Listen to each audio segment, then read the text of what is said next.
प्यारे बच्चों नमस्कार, आपका स्वागत है हमारे YouTube चैनल जय क्लासेस पर। हम आपको संविधान के भाग 6 के अंतर्गत कार्यपालिका पढ़ा रहे थे और कार्यपालिका पढ़ाते पढ़ाते कल हमने आपको इससे पढ़ाया था विधान परिषद। आज का जो विषय है विधानसभा।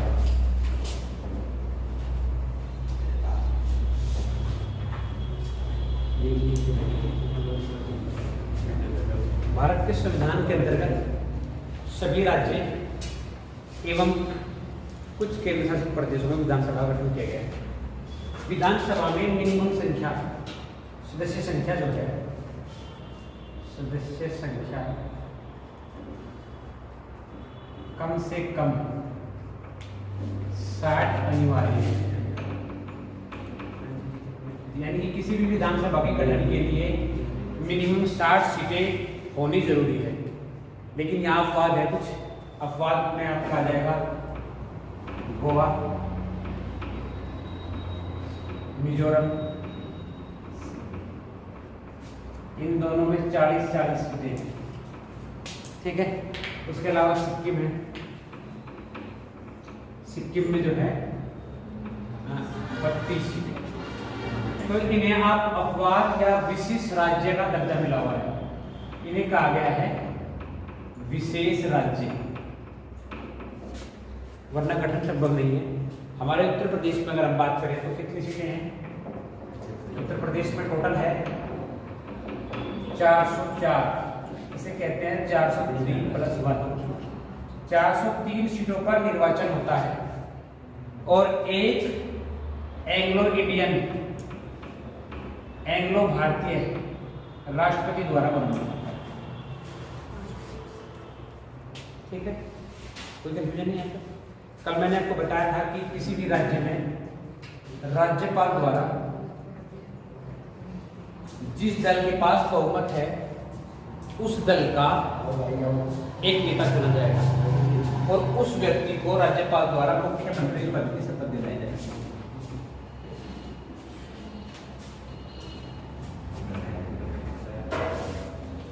और ये सारे जो सदस्य है, चाहे वो जो विधानसभा का चुनाव जीत कर जाएगा वो राज्य के, इसे निचला सदन कहते हैं।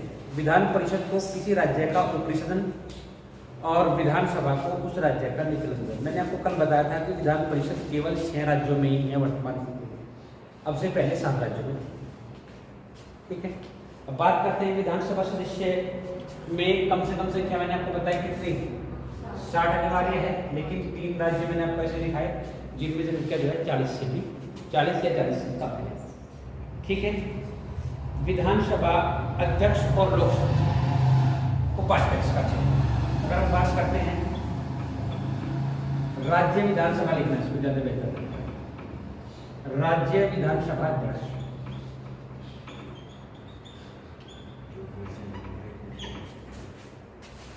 ये ऐसा है जैसा लोकसभा का अध्यक्ष। राज्य विधानसभा अध्यक्ष का अपने ही सदस्यों में से एक व्यक्ति का चयन, अध्यक्ष और उपाध्यक्ष दोनों का चयन अपने ही लोगों में से किया जाता है। विधानसभा सदस्यों में से किसी एक का बहुमत द्वारा चयन कर दिया जाएगा और उस व्यक्ति को विधानसभा का अध्यक्ष बनाया जाएगा। सदन में किसी विषय पर पड़ने वाले मतों में जब तक बराबर मत नहीं पड़ते तब तक अपने मत का प्रयोग नहीं करता विधानसभा अध्यक्ष। अगर दोनों तरफ से बराबर मत पड़ जाए, इतने ही उसके समर्थन में पड़े हो किसी विषय के, कितने ही विरोध में, तो उस परिस्थिति में विधानसभा अध्यक्ष के मत का प्रयोग किया जाएगा, अन्यथा विधानसभा अध्यक्ष अपने मत का प्रयोग नहीं करेगा। बात करें आयु की, किसी भी सदस्य को विधानसभा सदस्य होने के लिए आयु 25 वर्ष मिनिमम अनिवार्य है। कार्यकाल कितने वर्ष का होता है? 5 वर्ष। वेरी गुड, 5 वर्ष। कुछ ऊपर भी तो सकता है क्या? विधानसभा को राज्यपाल की संस्तुति पर राष्ट्रपति भंग कर सकता है 5 वर्ष से पूर्व भी, इसलिए ऊपर नीचे भी हो सकता है। अगर राज्यपाल सिफारिश करता है तो विधानसभा को, किसी राज्य की विधानसभा को राष्ट्रपति द्वारा भंग किया जा सकता है। इस आधार पर हम कह सकते हैं कि विधानसभा को 5 वर्ष से पूर्व भी भंग किया जा सकता है। विषम परिस्थिति माने राज्य आपातकाल, अनुच्छेद 356 लगने पर इस परिस्थिति में कार्यकाल को एक एक वर्ष करके बढ़ाया जा सकता है। ये भी विशेष कंडीशन है किसी राज्य की विधानसभा के गठन के लिए। ठीक है, कोई धन विधेयक है अथवा नहीं, इसका निर्धारण भी सभा का अध्यक्ष करता है। कोई विधेयक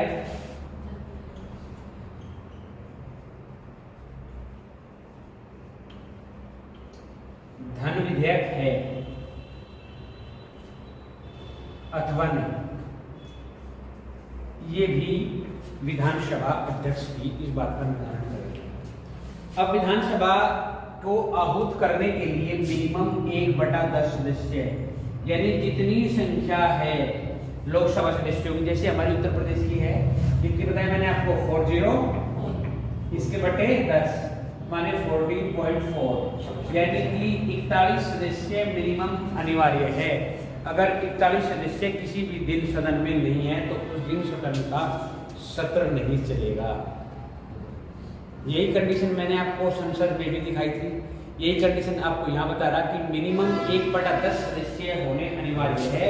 अगर 1/10 सदस्य है नहीं तो उस परिस्थिति में सदन नहीं चलेगा, लोकसभा सदन का कार्यकाल खत्म हो जाएगा या रुक जाएगा। क्लियर हो गया? अब राज्य लोकसभा के पास कुछ विशेष अधिकार है, उनके बारे में बात कर लेते हैं।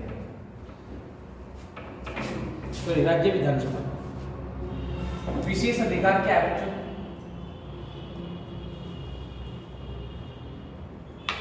विशेष अधिकार में पहला है विधि निर्माण।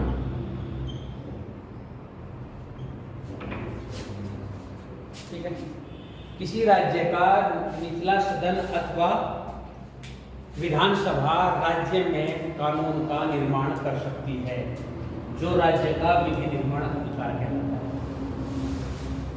मेथड ये होगा कि राज्य में कानून का निर्माण करेगा और उसका प्रस्ताव इस सदन में पास कराया जाएगा। प्रस्ताव पास होने के पश्चात वो जो प्रस्ताव है वो जाएगा ऊपरी सदन माने विधान परिषद। 14 दिन के अंदर विधान परिषद उस प्रस्ताव को वापस लौटा देगी अपनी अनुमति के साथ। विधान परिषद को उसमें कोई फेरबदल का अधिकार नहीं है।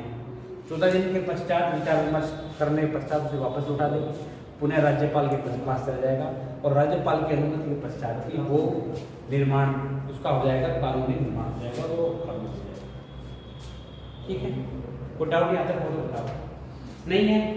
दूसरा है वित्तीय विषयों से संबंधित प्रक्रिया।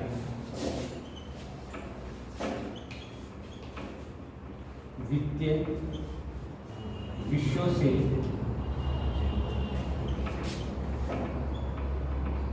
संबंधित प्रक्रिया।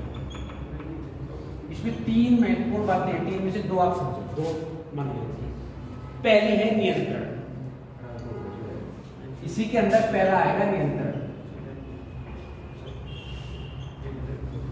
वित्तीय व्यवस्था पर नियंत्रण माने क्या बच्चों?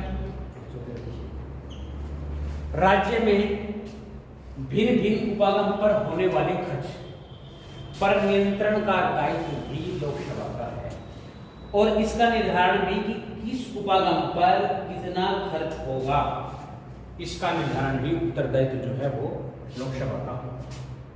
ठीक है, राज्य विधानसभा का। और बी जो पार्ट है ये है बजट का विवरण। प्रत्येक वर्ष राज्य विधानसभा का दायित्व है कि प्रत्येक वर्ष बजट को पेश किया जाएगा और उस पर विपक्ष व पक्ष दोनों बैठकर बहस करेंगे। किस क्षेत्र को उस वर्ष कितना धन आवंटित किया जाएगा, इसका निर्धारण पहले से ही किया जाएगा।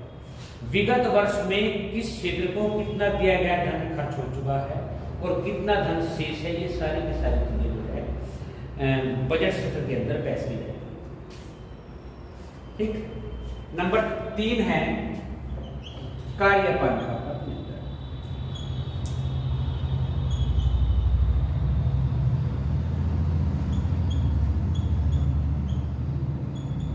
बच्चों जो मैंने बताया था, किसी भी राज्य की कार्यपालिका का प्रधान जो होता है वो राज्यपाल होता है, लेकिन वास्तविक कार्यपालिका का जो प्रमुख होता है वो मुख्यमंत्री होता है एवं मंत्रिपरिषद। मुख्यमंत्री अपनी मंत्रिपरिषद के साथ मिलकर विधानसभा के प्रति उत्तरदायी होता है। कौन कौन? मुख्यमंत्री एवं मंत्रिपरिषद विधानसभा के प्रति उत्तरदायी।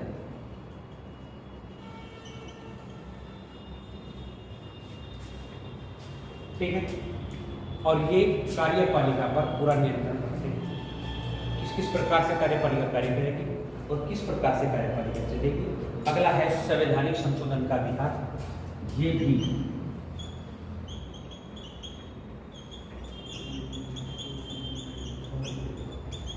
इसे समझो, बहुत अच्छा पॉइंट है।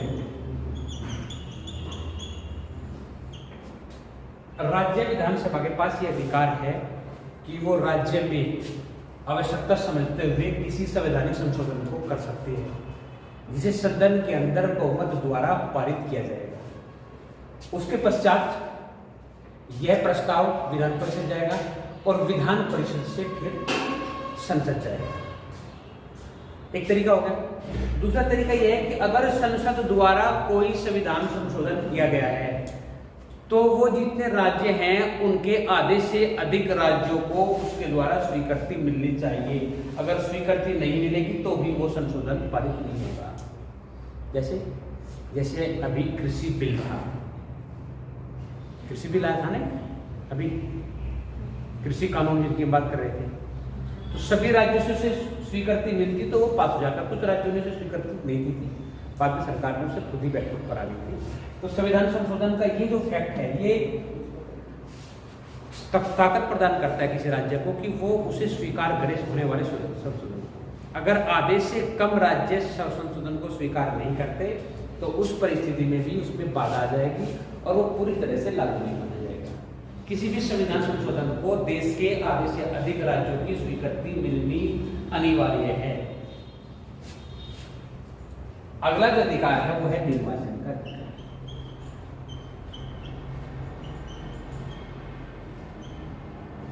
आप देख रहे हैं मुख्यमंत्री का निर्वाचन,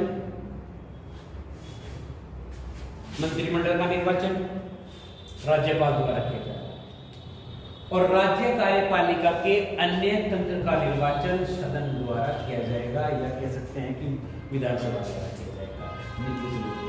यहाँ तक विधानसभा में किसी को कंफ्यूजन हो तो मुझे बता दो। विधानसभा और लोकसभा में भी अंतर नहीं समझ पा रहे हो तो मुझे बता दो।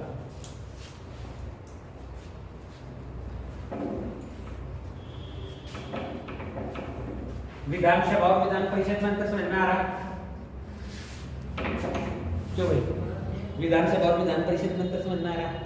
कल मैंने विधान परिषद बताई थी, उनका निर्वाचन किस तरह से होगा ये भी मैंने बताया था कि भाई कौन से सदस्य कहाँ से निर्वाचित किया जाएगा, कितने सदस्यों को कहाँ से किस विधानसभा परिषद में निर्वाचित किया जाएगा। अब बात कर लेते हैं। अब एक होता है केंद्र शासित प्रदेश।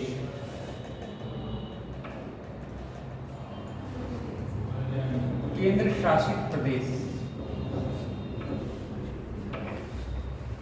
8 है हमारे, फिलहाल हमारे पास 8 केंद्र शासित प्रदेश है। ठीक, ये सभी राष्ट्रपति द्वारा प्रशासनिक संचालन प्रदान किया जाता है। या तो राष्ट्रपति जो है अपने द्वारा मनोनीत व्यक्ति से यह संचालन कराता है। अगर हम समझ के चले, जैसे दिल्ली है, दिल्ली में कौन एलजी बैठता है, उपराज्यपाल। ठीक है, जैसे पांडुचेरी है, जिसे पुदुचेरी कहते हैं फिलहाल, वहां भी उपराज्यपाल बैठता है। लेकिन सीधा सीधा संचालन का दायित्व जो होता है किसका होता है? राष्ट्रपति का होता है। तो जो उपराज्यपाल है वो राष्ट्रपति द्वारा मनोनीत व्यक्ति है जो वहां की शासन व्यवस्था को संचालित करने के लिए मनोनीत किया गया है। बोलो समझ में आए के बाद। अगर हम बात करें चंडीगढ़ की, तो चंडीगढ़ में एलजीडी बैठता है, चंडीगढ़ में बैठता है मुख्य आयुक्त। ये अंतर है, समझिए ना। अगर हम बात दिल्ली की करें तो दिल्ली के अंदर खुद की विधानसभा है और यहाँ के मुख्यमंत्री भी तो है, और यहाँ के चीफ मिनिस्टर अरविंद केजरीवाल। तो यहाँ दिल्ली का सिस्टम है वो थोड़ा सा अलग हो गया इनसे। यहाँ दिल्ली की अपनी विधानसभा भी है, यहाँ का मुख्यमंत्री भी है, लेकिन सभी टेरिटरी एरिया में, सभी केंद्र शासित प्रदेशों में सीएम नहीं होता, वे राष्ट्रपति के अधीन होते हैं और राष्ट्रपति अपने द्वारा मनोनीत व्यक्ति से वहां की शासन व्यवस्था को संचालित करता है। ठीक है बच्चों, यहाँ तो कोई कंफ्यूजन नहीं। चलो अब अगला जो टॉपिक है वो है केंद्र एवं राज्य के बीच संबंध। केंद्र एवं राज्य के बीच। अब जानते हैं कि समय समय पर अलग अलग आयोग का गठन किया गया, जिनके द्वारा कमेटी बनाकर केंद्र व राज्य के बीच संबंधों को सुचारू रूप से चलाने का कार्य किया गया। भारत में जो प्रणाली है वो संघवाद प्रणाली है। और इस संघवाद प्रणाली को भारत ने कहां से लिया बच्चों? कनाडा के संविधान से। संघवाद प्रणाली ये कहती है कि केंद्र एवं राज्य दोनों मिलकर देश में शासन व्यवस्था का निर्माण करें। और इस संघवाद प्रणाली के तहत ही संविधान की अनुसूची 7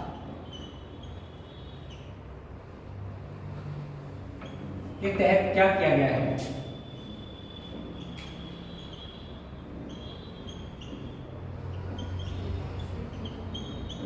3 सूचियां डाली गई हैं।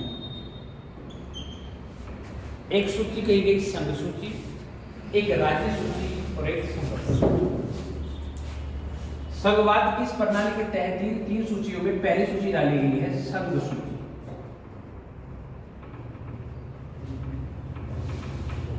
कानून निर्माण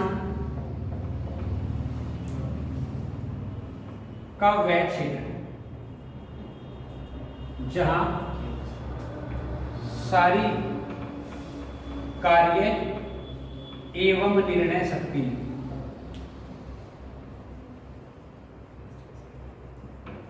केंद्र के पास हो। इसे मैं संसद लिख देता हूं तो कोई कंफ्यूजन नहीं होगा। संघ का वो जो संघ सूची है, इसके अंतर्गत वे सारे कानून आएंगे जिनके निर्माण की, जिनका दायित्व, निर्माण की भूमिका, निर्माण की जिम्मेदारी सारी केंद्र के पास होगी, माने संसद के पास होगी। संघ सूची के अंतर्गत आएंगे। इनमें जो है 100 नियम हैं। वास्तविक तौर पर, अगर वास्तविक तौर पर आप देखें तो फिलहाल 97 एक्टिव है। 97 जो है 100 में 97 एक्टिव है। 3 अभी न्यूट्रल कंडीशन में संघ सूची के अंतर्गत। ठीक है। दूसरा है राज्य सूची। बस ऐसा ही है, लेकिन यहां अधिकार क्या हो गया? संघ सूची के अंदर तो मैंने आपको बताया था विशेष विषय हो जाएंगे। विशेष विषय कौन कौन से? जैसे विदेश व्यापार संबंधित मामले, युद्ध संबंधित मामले, सेना संबंधित मामले, सारे के सारे इसके अंतर्गत आएंगे। रेल, डाक, तार, सारी व्यवस्था जो है संघ सूची के अंतर्गत आएगी। और राज्य सूची के अंतर्गत वे नियम आएंगे, वे कानून आएंगे जिनको बनाने का अधिकार राज्य के पास होगा, माने राज्य की विधानसभा के पास। ठीक है। राज्य की विधानसभा के पास जैसे राज्य की कानून व्यवस्था संबंधित, राज्य पुलिस संबंधित, राज्य जेल संबंधित, ये सारे के सारे जो कानून हैं, या राज्य के इंटरनल टैक्स संबंधित सारे के सारे कानून जो है वो राज्य के अंतर्गत आएंगे। और इसमें 61 कानून है, फिलहाल 66 एक्टिव है, 66 वास्तविक तौर पर 66 जो है फिलहाल लगे हुए हैं। अब बात करते हैं तीसरा और अंतिम समवर्ती सूची। समवर्ती सूची के अंतर्गत राज्य एवं केंद्र, केंद्र एवं राज्य दोनों कानून बना सकते हैं। इसके अंतर्गत ऐसे विषय हैं जिन पर राज्य भी कानून बना सकता है और केंद्र भी, परंतु एक ही विषय पर यदि राज्य और केंद्र दोनों कानून बनाते हैं, माने राज्य विधानसभा एवं संसद दोनों कानून बना देते हैं, तो जो केंद्र का कानून होगा वो प्रभावी हो जाएगा और राज्य का कानून स्वतः समाप्त हो जाएगा। 52 में से वास्तविक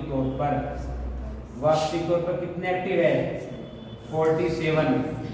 47 एक्टिव है फिलहाल। तो ये 3 क्षेत्र हो गए जिनमें कानून को बनाने के अलग अलग है। 52 में से 47 जो है एक्टिव है। तो ये विषय हो गया आपका संघ सूची, राज्य सूची और समवर्ती सूची का। कोई डाउट है किसी का? नहीं है? चलो ठीक है, फिर यहाँ तक की वीडियो आप ध्यान से देखिए। इसके लिए बहुत बहुत धन्यवाद।